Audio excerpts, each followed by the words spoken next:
गुजरात के वडोदरा में खौफनाक हादसा। नशे में धुत कार ड्राइवर ने कई गाड़ियों को रौंद डाला, जिसके बाद मजहबी नारे लगाए।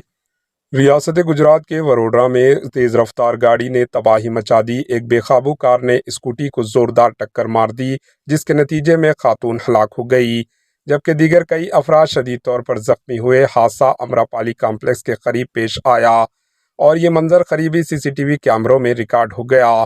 पुलिस के मुताबिक इब्तदाई तहकीकात में ये बात सामने आई है कि ड्राइवर नशे में था।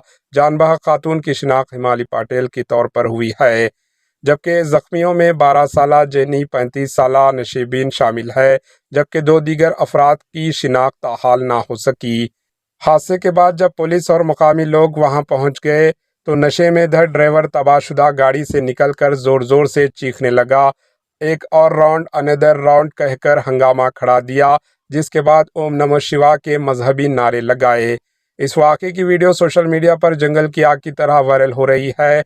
वाक़े की इत्तला मिलते ही पुलिस फौरी तौर पर हरकत में आई और मुलजिम ड्राइवर को गिरफ्तार कर लिया।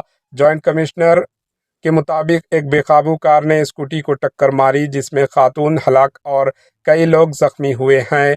मुलजिम की शिनाख्त नशे की हालत में गाड़ी चलाने के दफात के तहत मुकदमा दर्ज करके तहकीकात शुरू कर दी गई है।